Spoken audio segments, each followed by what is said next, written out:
एक दरख्त पर भूरा चिड़ा और टुनटुनी चिड़िया ने अपना घर बनाया हुआ था।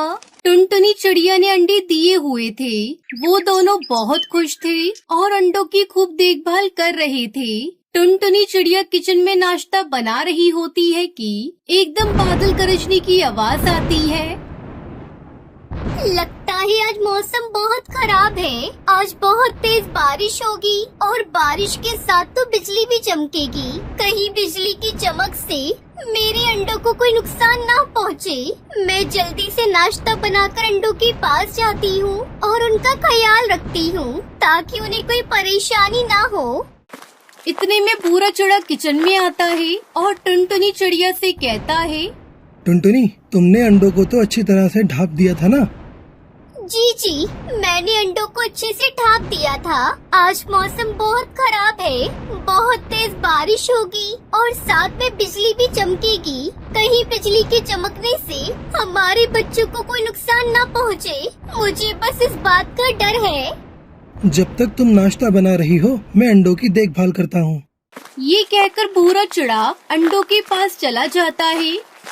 जी भूरा जी, आप अंडों के पास जाइए और उनका ध्यान रखिए। मैं आपका नाश्ता लेकर वहीं आती हूँ।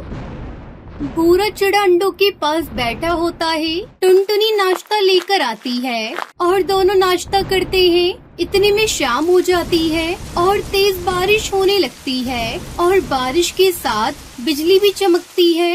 टुनटुनी चिड़िया भूरा अंडों को लेकर एक बंद कमरे में चले जाते हैं। बहुत तेज बारिश हो रही है और साथ में बिजली भी चमक रही है। मुझे बहुत डर लग रहा है, कहीं बिजली चमकने से हमारे अंडों को कोई नुकसान ना पहुँचे। हे ऊपर वाले, तुझसे यही दुआ है, मेरे अंडों की हिफाजत करना। नहीं नहीं टुनटुनी, तुम डरा मत करो, हमारे अंडों को कुछ भी नहीं होगा। इसी तरह दोनों दुआएं करते रात गुजारते हैं और सुबह हो जाती है और मौसम बहुत सुहाना हो जाता है। और टुनटुनी चिड़िया जब सुबह अंडों के पास जाती है तो अंडे हिल रहे होते हैं और अंडों में से बच्चों की आवाजें आ रही होती है। देखिए जी, हमारे अंडे हिल रहे हैं और अंदर से बच्चों की आवाजें भी आ रही हैं। अरे हाँ, अंडे तो वाकई में हिल रहे हैं। अंडों से बच्चे आने वाले हैं और शाम तक अंडों से बच्चे निकल आएंगे। टुनटुनी, तुम आज शाम का खाना जल्दी बना लेना और बच्चों के लिए नरम नरम खिचड़ी भी बना लेना। बच्चे जब शाम को निकलेंगे तो इन्हें बहुत भूख लगेगी। जी, मैं शाम का खाना जल्दी बना लूंगी, आप फिक्र ना करें। टुनटुनी चिड़िया शाम का खाना बनाने किचन में आ जाती है और बच्चों के लिए नरम खिचड़ी भी बना लेती है। इतने में शाम हो जाती है और अंडों में से बच्चे निकल आते हैं। देखने में सारे बच्चे बिल्कुल सेहतमंद नजर आ रहे होते हैं। भूरा चिड़ा बच्चों को देखकर कहता है, शुक्र है, हमारे बच्चे बिल्कुल ठीक और सेहतमंद हैं। हाँ, शुक्र है ऊपर वाले का, हमारे सारे बच्चे तंदुरुस्त हैं। भूरा जी, आज मैं बहुत खुश हूँ। टुनटुनी चिड़िया बच्चों को खिचड़ी खिलाती है। बच्चों, खिचड़ी खा लो, ये लो खिचड़ी खा लो और खिचड़ी खाकर जल्दी से बड़े हो जाओ मेरे प्यारे बच्चों। टुनटुनी, बच्चों की खुशी में कल बिरादरी वाले परिंदे हमें मुबारकबाद देने घर आएंगे। तुम अच्छा सा खाना बना लेना और साथ साथ कुछ मिठाई और गुलाब जामुन भी बना लेना। खुशी के मौके पर सबका मुंह मीठा हो जाएगा। जी भूरा जी, मैं कल अच्छा सा खाना बना लूंगी सब पक्षियों के लिए। अगले दिन टुनटुनी चिड़िया सारे मजे मजे के खाने बना लेती है और साथ में कुछ मिठाई और गुलाब जामुन भी बना लेती है। शाम को सारे बिरादरी वाले परिंदे मुबारकबाद देने घर आ जाते हैं और बच्चों के लिए ढेर सारे तोहफे भी लाते हैं। आप दोनों को बच्चों की बहुत बहुत मुबारक हो। जैसे ही हमें आपके बच्चों को पता चला, हम मुबारकबाद देने चले आए। हमें बहुत खुशी हुई कि आप सब इस खुशी के मौके पर हमें मुबारकबाद देने आई। फिर टुनटुनी चिड़िया खाना लगा देती है और सब मिलकर मजेदार खाना खाते हैं और ढेर सारी बातें भी करते हैं। फिर सारे परिंदे अपने अपने घरों को चले जाते हैं। कुछ दिन ऐसे ही गुजर जाते हैं और टुनटुनी चिड़िया भूरा चिड़ा के दो बच्चे चिंकी मिंकी उछलना कूदना शुरू कर देते हैं और वो मस्तियाँ करने लग जाते हैं। जबकि उनका एक बच्चा बिल्कुल भी उछल कूद नहीं करता, वो वैसा ही बैठा रहता है और ना ही ठीक से खाना खाता है। टुनटुनी चिड़िया मुन्ना को ऐसा बीमार बैठा देखकर कहती है, सुनिए जी, मुझे लगता है कि हमारा मुन्ना बीमार है। चिंकी और मिंकी तो उछल कूद और मस्तियाँ करती हैं, जबकि मुन्ना ऐसे ही बैठा रहता है। हाँ, मुझे भी बीमार लगता है। मैं ऐसा करता हूँ कि किसी डॉक्टर को बुलाकर लाता हूँ। डॉक्टर साहब दवाई देंगे तो मुन्ना बिल्कुल ठीक हो जाएगा। ये कहकर भूरा चिड़ा डॉक्टर बुलबुल को बुलाने के लिए चला जाता है। कुछ देर के बाद भूरा अपने साथ डॉक्टर बुलबुल को लेकर घर आता है। मैं आपकी बच्ची को दवाई दूंगी तो आपका बच्चा बिल्कुल ठीक हो जाएगा। देखिए डॉक्टर साहिबा, मेरा मुन्ना बीमार है। ये उछल कूद भी नहीं करता और ना ही ठीक से खाना खाता है, बस उदास बैठा रहता है। फिर डॉक्टर मुन्ना का बुखार चेक करती है। आप घबराइए मत, आपका बच्चा थोड़ा कमजोर है और कमजोरी की वजह से इसे बुखार रहता है। मैं आपको कुछ दवाइयाँ लिख कर देती हूँ, आप मुन्ना को वही खिलाइएगा। जब मुन्ना की कमजोरी ठीक हो जाएगी तो इसका बुखार भी उतर जाएगा और ये बिल्कुल ठीक हो जाएगा और बच्चों की तरह खेलने भी लगेगा। इसके बाद डॉक्टर टुनटुनी चिड़िया को एक हेल्दी डाइट प्लान लिख कर देती है। फिर टुनटुनी चिड़िया अपने बच्चों के लिए डॉक्टर बुलबुल के बताए हुए हेल्दी खाने बनाती है और टुनटुनी चिड़िया उसे बातों में लगाकर खाना खिलाती है। और इस तरह मुन्ना कुछ दिनों में ठीक होने लगता है और वो भी अपनी बहनों की तरह उछल कूद और मस्तियाँ करने लगता है। और इस तरह कुछ दिनों के बाद मुन्ना बिल्कुल ठीक हो जाता है और इस तरह टुनटुनी चिड़िया भूरा चिड़ा अपने तीनों बच्चों को तंदुरुस्त और सेहतमंद देखकर बहुत खुश हो जाते हैं और फिर वो सब हंसी खुशी रहने लगते हैं।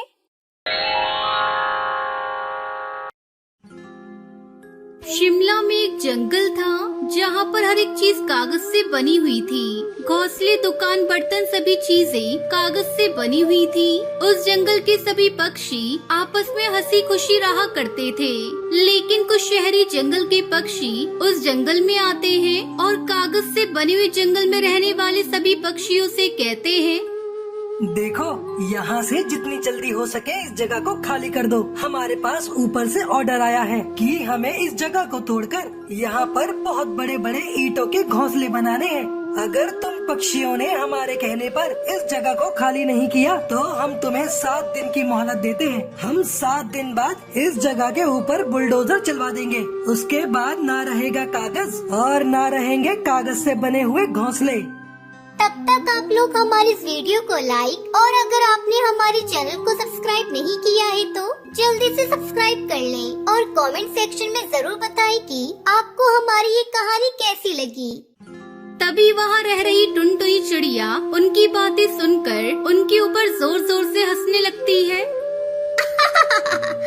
अरे तुम्हें क्या लगता है कि तुम हमें यहाँ से जगह खाली करने के लिए कहोगे और हम बहुत जल्दी यहाँ से जगह खाली करके चले जाएंगे। अरे यहाँ तो हम पैदाइशी रह रहे हैं, ये हमारा जंगल है और ये जंगल के घोंसले जादुई कागज से बने हैं। तुम जितनी भी कोशिश कर लो ये नहीं टूटेगा, इसलिए समझदारी यही है कि तुम यहाँ से चले जाओ, नहीं तो हमारी लाल परी नाराज हो जाएगी। देखो, हमारे पास ऑर्डर आए हुए हैं। तुम सभी पक्षी यहाँ से जितनी जल्दी हो सके इस जगह को खाली कर दो। यहाँ कागज का अब कुछ भी नहीं बचने वाला। इतना कहकर कालू कौवा वहाँ से चला जाता है, जिसके बाद जंगल के सभी पक्षी आपस में बातें करने लगते हैं। शहरी पक्षियों की धमकियों से हम नहीं डरने वाले। हम यहाँ इस जंगल में रहते हैं और कागज का व्यापार करते हैं। ये पक्षी हमें इस तरह से नहीं निकाल सकते। अगर उन्होंने कागज के घोंसलों को तोड़ दिया तो हम पक्षी कहाँ जाएंगे और काम कैसे करेंगे? अरे इस जंगल की चिंता करने की तो हमें कोई जरूरत ही नहीं है। तुम लोग भूल गए हो ये बात, कोई मामूली बात नहीं है। ये जादुई कागज का जंगल है, अब चिंता करने की कोई बात नहीं है। हम सभी आराम से रहेंगे और इस कागज के जंगल को छोड़कर कहीं नहीं जाएंगे। अगर कोई भी परेशानी आती है तो लाल परी हमें खुद बचा लेगी। फिर जंगल के सभी पक्षी खुशी खुशी अपने घोंसले में चले जाते हैं। ऐसे ही धीरे धीरे पूरा एक हफ्ता बीत जाता है और एक हफ्ते के बाद शहरी पक्षी कागज के बने हुए घोंसलों को तोड़ने के लिए आ जाते हैं। हमने तुम्हें 1 हफ्ते का टाइम दिया था, लेकिन तुम पक्षियों ने हमारी एक नहीं सुनी। अब तुम पक्षी यहाँ से कहीं जाओ ना जाओ, लेकिन हम इस कागज के बने हुए घोंसले के ऊपर बुलडोजर चलवा कर ही रहेंगे। कालू को अपने पक्षियों को इशारा कर देता है, जिसके बाद वहाँ खड़े शहरी पक्षी बुलडोजर चलाना शुरू कर देते हैं। लेकिन बावजूद भी कोई फायदा नहीं होता, क्योंकि कागज से बने हुए जंगल का एक भी सामान टूटता ही नहीं है। वो जैसा है वैसा का वैसा ही रहता है। ऐसा कैसे हो सकता है? मुझे तो यकीन ही नहीं हो रहा। इन कागज के बने घोंसलों में बुलडोजर चलाने के बाद भी ये घोंसले टूट क्यों नहीं रहे हैं? ऐसे तो काम नहीं बनने वाला। हमें एक एक करके कागज से बनी हुई चीजों को बुलडोजर के नीचे रखना होगा। तभी कालू की एक छोटी सी चिड़िया कागज से बने खिलौने से खेलती हुई नजर आती है। अबे ओ चिड़िया, तू अपना ये खिलौना मुझे दे। मैं तेरे इस कागज से बने हुए खिलौने को भी बुलडोजर के नीचे रखूंगा। नहीं नहीं, मैं अपना हेलीकॉप्टर तुम्हें नहीं दूंगी। कालू कौवा उस चिड़िया से जबरदस्ती उसका कागज का बना हुआ खिलौना छीन लेता है, जिसके बाद वो बुलडोजर के नीचे खिलौने को रखता है। लेकिन बुलडोजर चलने के बाद भी उसका कागज का बना हुआ खिलौना टस से मस नहीं होता और वो जैसा था वैसा ही रहता है। आखिर ये सब हो क्या रहा है? मुझे तो कुछ समझ नहीं आ रहा। अगर ऐसे ही चलता रहा तो हम इस कागज के जंगल का एक दिन का भी टस से मस नहीं कर पाएंगे। कालू कौवा ऐसा कह रहा था कि तभी वहाँ पर लाल परी प्रकट होती है और कालू से कहती है, ये कोई मामूली जंगल नहीं है। ये जंगल तो कागज का जादुई जंगल है। तुम इस जंगल का एक दिन का भी नहीं हिला सकते। कागज उखाड़ने की बात तो दूर रही। लाल परी को देखते ही कालू कौवा डर जाता है। अरे लाल परी, आप मुझे क्षमा कर दीजिए। हमसे गलती हो गई। हमें नहीं पता था कि यहाँ लाल परी का वास है। लेकिन मुझे ये अभी तक समझ नहीं आया कि ये जंगल जादुई क्यों है और आपने इस जंगल को जादुई कागज का जंगल क्यों बनाया है।